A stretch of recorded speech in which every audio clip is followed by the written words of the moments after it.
Finalmente toca poner los pies en el suelo para hablar de la precariedad laboral, el capitalismo impersonal, la jungla absurda de las empresas, la desesperación de quien busca trabajo.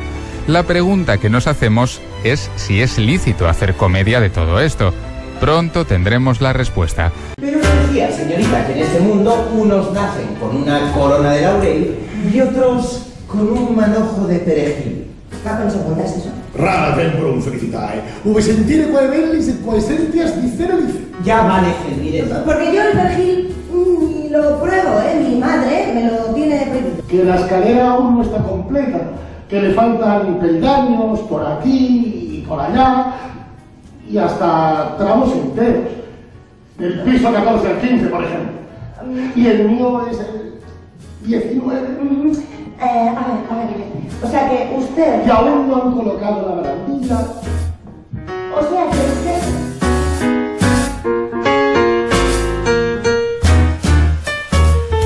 José Sánchez Sinisterra, buenas tardes. Hola, buenas tardes. Bienvenido al Ojo Crítico. Gracias. ¿Se puede hacer comedia con el paro?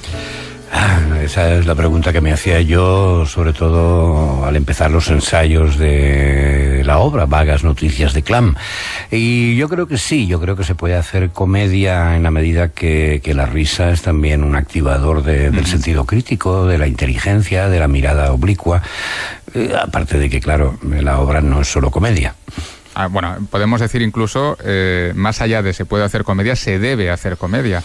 El teatro lo ha hecho siempre, o sea, desde Aristófanes, pasando por los grandes autores, Molière, Oscar Wilde, en fin, tantísimos autores que han tomado la vida humana, incluso en sus aspectos dramáticos, y la han convertido en objeto de un particular tipo de risa, ¿no? De humor.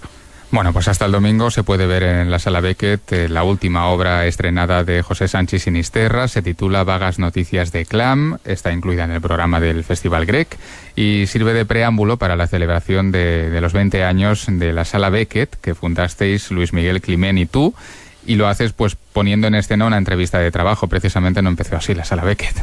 A través de una entrevista de trabajo, quiero decir. No, ni mucho menos. Sí, bueno, digamos que esta es la situación central de la obra, ¿no? Una entrevista de trabajo un poco peculiar, un poco caótica, un poco absurda. No se sabe quién dice o hace más disparates, y la candidata al puesto de trabajo, la persona responsable de recursos humanos que la entrevista, o el tercer misterioso personaje, Gelmírez, que poco a poco va acaparando un papel en la entrevista.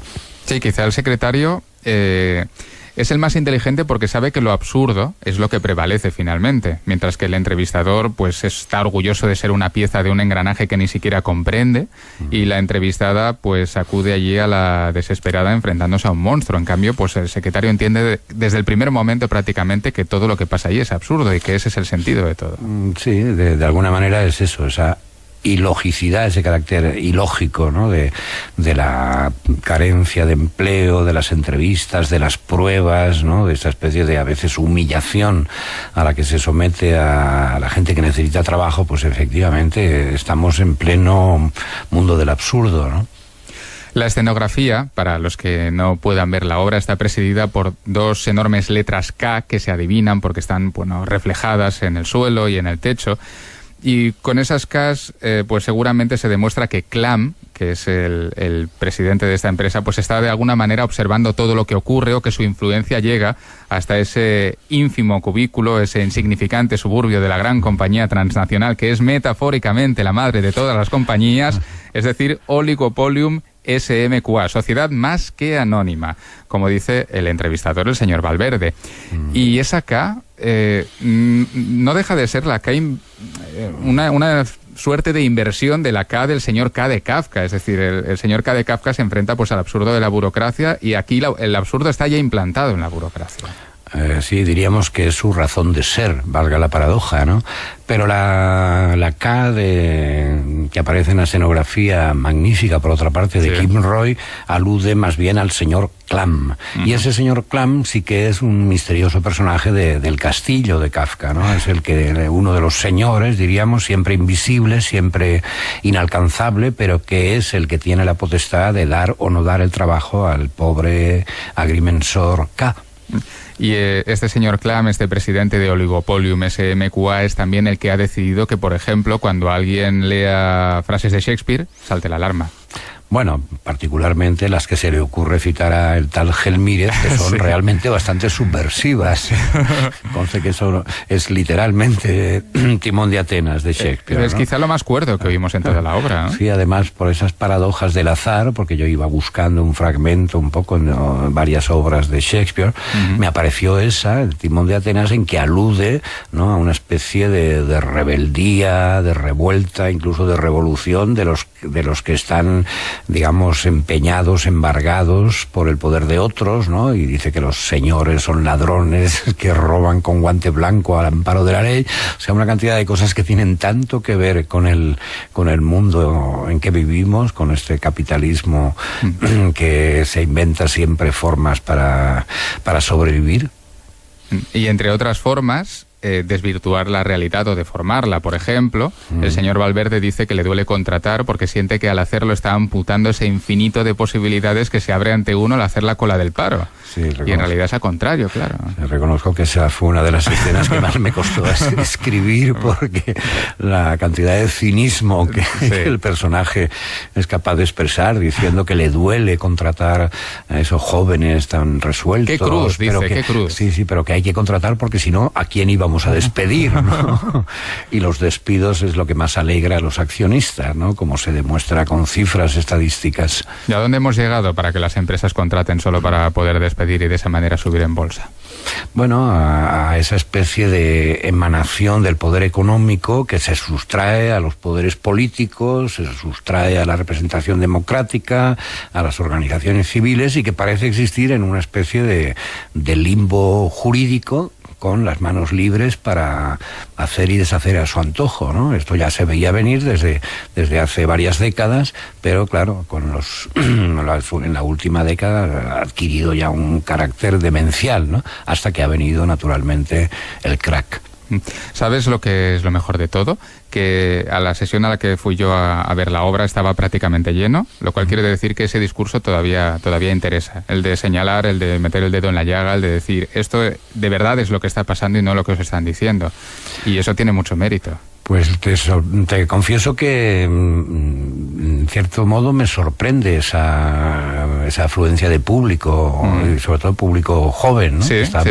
Prácticamente, según me informan, estamos llenando casi todos los días. La sala Beckett es pequeña, desde luego, pero ese boca a boca, ¿no?, que está circulando por Barcelona quiere decir que sí, que algo tiene la obra que conecta con la sensibilidad de más de una generación, ¿no? No solo la obra, sino yo soy muy contento del trabajo de esos tres magníficos actores, sí, ¿no? Marta Poveda, Marc García Coté y Ferran Audí, y de todo el equipo, ¿no?, que ha hecho un trabajo para mí espléndido. He trabajado muy a gusto con ellos. ¿Va a girar? ¿Va las noticias de Clam? Bueno, en esas estamos, ¿no? En este país no es muy difícil porque existen también redes poderosas, diríamos, ¿no?, que distribuyen los espectáculos a veces según criterios de supuesta audiencia, ¿no? Muchos programadores se arrogan el derecho de saber lo que le gusta a su público y por lo tanto seleccionar espectáculos en función de una supuesta aceptación previa, ¿no? Entonces no es fácil, yo no soy buen vendedor, tampoco tenemos de momento a nadie que gestione el espectáculo, pero algo saldrá en España y probablemente también en América Latina. De ese tema quiero hablarte porque últimamente estás mucho por América Latina y de hecho hay estrenas piezas próximamente, en Río de Janeiro creo recordar, en Brasil en general. Sí, en Brasil hay bastantes cosas en perspectiva. ¿Qué se cuece allí en el teatro de Brasil? Bueno, hay en general, ¿quieres decir? Con respecto a mi teatro. En general, las dos cosas. Es que en general, el teatro brasileño es de los más potentes, ricos y variados de América Latina, ¿no? O sea, hay una especie de energía de los colectivos, de los grupos, de los actores, una enorme sensibilidad. Yo diría que incluso hay como mucha demanda. Y yo, junto con otros países como por ejemplo México, Argentina, ¿no? Quizá Chile y desde luego, bueno, otros más, pero en Brasil yo siempre que voy, y voy mucho, desde hace ya como 15 o 20 años, noto que hay una enorme efervescencia, ¿no? Entonces, por una serie de circunstancias, quizá por mis frecuentes viajes por allí, pues se están preparando, y bueno, ya se han hecho varias obras mías. Ahora se estrena en Río de Janeiro una obra que en España no se ha montado todavía, se llama La máquina de abrazar. ¿Sí?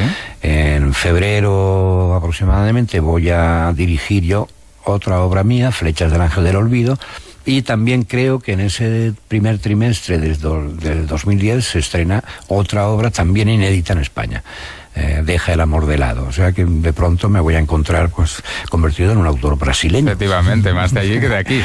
Eso quiere decir que de alguna manera en Brasil se respira el teatro de manera diferente a cómo se hace en España, y quizá tendríamos que aprender algo de cómo se vive allí el teatro en Latinoamérica. En Latinoamérica en general sí. Yo siempre digo que mi vida se divide en antes y después de empezar a viajar a América Latina, y cuando me preguntan por qué esa especie de pasión, yo digo que entre otras cosas es porque allí se me recargan las pilas, ¿no? Es decir, como en países donde hay unas infraestructuras súper precarias, donde los artistas en general y la gente de teatro en particular tiene que luchar con un medio adverso, con la indiferencia de los medios, la falta de apoyo de las instituciones. Bueno, a pesar de eso, la gente con uñas y dientes, ¿no? Erige espectáculos, abre espacios, hace giras inverosímiles, ¿no? Y todo eso a impulsos del entusiasmo, del amor al teatro y del considerar que el arte en general y el teatro en particular es una necesidad, no un lujo, que es un poco lo que yo encuentro que pasa en Europa, ¿no? Que mucha gente hace teatro, vive el teatro, va al teatro como una especie de adorno cultural, de lujo, ¿no? Y allí, en cambio, la pasión creativa y comunicativa es enorme. Y esa es la clave, creatividad. Quiero decir que utilizan textos de nueva creación. Normalmente. Pues sí, claro, es que también siempre me fastidia un poco hablar de Latinoamérica como si fuera una sola cosa. Son, en fin, un montón de países con diferencias de todo tipo, no solo de tradiciones, de etnias, de culturas particulares, sino también de infraestructuras y de tradición teatral. Por lo tanto, no es lo mismo el teatro que se puede ver en Nicaragua que el teatro que se puede ver o hacer en Chile o en Uruguay. O sea, es muy diversa, ¿no? Pero sí que es cierto que hay una producción dramática también. O sea, hay países donde la dramaturgia está muy, muy desarrollada, mucha gente que escribe, autores jóvenes, y cuando no, se recurre muy a menudo a la creación colectiva, ¿no? Que es algo que emergió en los años 60, 70 y que sigue vivo en muchos países, ¿no? Con distintas metodologías, pero la fabricación de textos a partir de improvisaciones o de relaciones con el público, con los colectivos sociales, está a la orden del día en muchos países de por allá. Y en España, José, ¿aún piensas en proponer algún día vetar durante 10 años a Shakespeare de los teatros? Sé que es un poco una butad, lo sé. Es una butad que se me ocurrió, pero sí que es cierto que a menudo quien dice Shakespeare dice también los clásicos, a los que yo por otra parte adoro como cualquier otro, pero es verdad que muchas veces son un pretexto para no confrontarse con la escritura contemporánea, con lo que están escribiendo ahora los autores que tienen 30, 40 años en España. Ya no hablo de los de la vieja generación como yo, los del siglo pasado, ¿no? Sino los autores emergentes. Todos estos autores muy a menudo languidecen, ¿no? Con una producción a veces muy interesante, y los directores, muchos directores, productores, empresarios y responsables de instituciones teatrales prefieren la garantía del clásico, ¿no? Prefieren la garantía porque saben que eso pues tiene una connotación cultural que atrae a la gente, como ya he dicho, que aspira a consumir cultura, ¿no? Y a mí yo digo, bueno, ya con Shakespeare está bien, ¿no? O sea, pero podíamos dejarlo descansar durante unos añitos y arriesgarnos con estos nuevos autores, algunas de cuyas obras merecerían, ¿no? La sabiduría y la experiencia de estos directores estrella. ¿Y a eso contribuiría, por ejemplo, el proyecto de la Zona Pinter? Bueno, eso todavía no es un proyecto, es un sueño, ¿no? Vaya. No tiene todavía los perfiles de un proyecto, es una aspiración, es un deseo de de abrir en Madrid un espacio que tenga, bueno, algún punto de contacto y de concomitancia con la Sala Beckett de Barcelona, con lo que fue y sigue siendo la Sala Beckett de Barcelona, un espacio donde se investigue, donde se forme a las nuevas generaciones, pero también donde se produzca y donde se busquen nuevos públicos, ¿no? O lo que llamo yo el no público, ¿no? Hacer que el teatro tenga una resonancia cívica, conectando con organizaciones populares de todo tipo, ¿no? Con ámbitos profesionales, con colectivos de inmigrantes. Bueno, de momento es un sueño, pero las cosas empiezan por ahí, por estar en la cabeza, y luego a lo mejor poco a poco pueden ir llegando a convertirse en realidad. Por soñar despiertos un poquito. Sí. Hay gente joven que cuando le cuento este sueño se arremangan inmediatamente y me dicen cuándo empezamos, ¿no? Porque también yo creo que hay ganas de eso, ¿no? De salir un poco del teatro institucional y comercial, y de que lo alternativo tenga no un carácter elitista y un poco endogámico como tiene a veces, sino que realmente tenga que ver con las palpitaciones, ¿no? Del tejido ciudadano, ¿no? Yo creo que hay una gran cantidad de gente joven en teatro que tiene ganas de sentir esa dimensión. Y también investigar, ¿no? Que hace falta investigar. Pues hemos soñado unos minutos con ese teatro que es necesario, que es imprescindible, que no solo es complementario, sino que debe tener su espacio. Por eso hemos traído a José Sánchez Sinisterra. No queremos marcharnos sin antes aludir a una noticia de actualidad que de alguna manera te ha tocado, porque sabrás que Carmen Maura ha ganado hoy la medalla de oro de la Academia, y es tu Carmela, ¿no? Me alegra muchísimo y querría enviarle un fuerte abrazo y mi felicitación entusiasta por ese premio tan merecido, a mi Carmelilla cinematográfica. Efectivamente. Bueno, pues vamos a escuchar su voz en un momento. José, ha sido un verdadero placer tenerte estos minutos siempre breves en el Ojo Crítico. Gracias. Pero como celebráis el aniversario de la Beckett en nada, en un par de meses, seguro que volvemos a hablar contigo en el programa. Ahí andaremos. Un abrazo. Chao.